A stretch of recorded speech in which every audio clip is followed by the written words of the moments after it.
I'm not an exhibitionist or someone who is used to showing my body. I grew up a really heavy kid, and I still carry a lot of that heavy picked on kid in me, even though when I got Crohn's disease, I went from about 168 pounds to 93.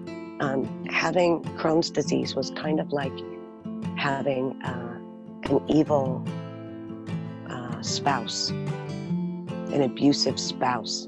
You know, what was I going to wear? Well, it dictated what I was going to wear. Was I going to go out? Was I going to be able to have fun when I went out? What kinds of activities would I do if I left the house? I just could never be that far from the bathroom. And then I got the ostomy, and it was like, wait, I can go camping. I can go hiking. I can be as far from the bathroom as anyone else, in fact, farther. It was life-changing to have it. And I'm not ashamed of it, but yeah, I had never, I worked pretty hard to kind of, what bag? No one knows it's there.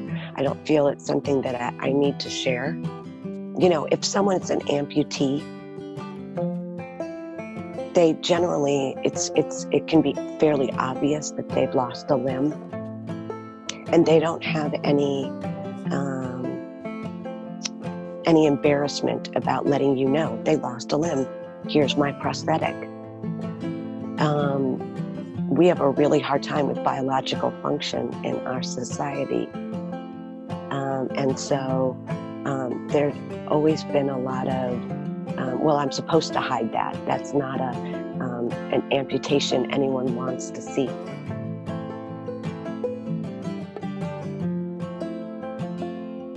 When I woke up from surgery from my mastectomy, I had 2 breast mounds.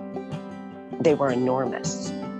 They had to make me a little bigger because they did implants with alloderm. And then within 3 weeks, they both had to go. One, because she didn't get good margins on the cancer side. And then on the non-cancer side, we couldn't see it because of the implant, but once they removed the implant, we understood why the left breast went necrotic, because she had taken 1/3 of my pectoral muscle. I was so relieved when they came off. First, I was relieved that they had to come off because it wasn't a decision I had to make. I hated them from the moment I had them and the moment I woke up with them, but I'd fought hard to put them on. So I felt like I was supposed to get used to them. I was supposed to learn to live with them. But then when the doctor said, we're going to have to take them off and kind of close you up flat to heal, I was very relieved. So it was very freeing to kind of all of a sudden get to that place with you and think to myself, I'm not just exposing my breast cancer scars, and I'm not, and I realized in that moment, I wasn't embarrassed about showing my bag. It wasn't, yeah, this is me. This is the package. This is what it looks like. And this is only what it looks like. And when you see it, I guess I decided all you'd see was the courage it took to still be here, the trials, but the fact that I'm still standing.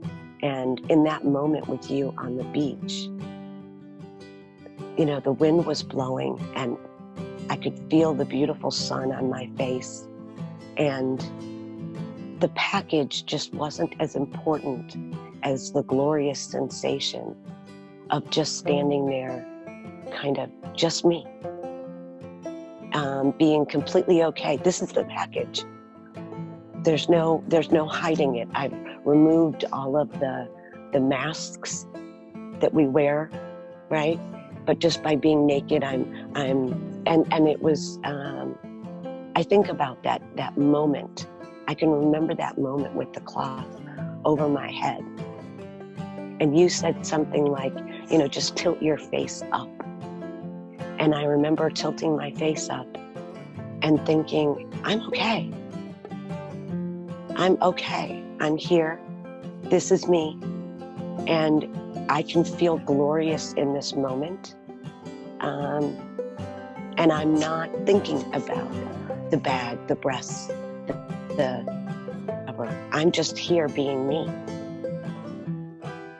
It was a real soulful moment, even though what we were doing was really about picturing and capturing what was happening on the outside.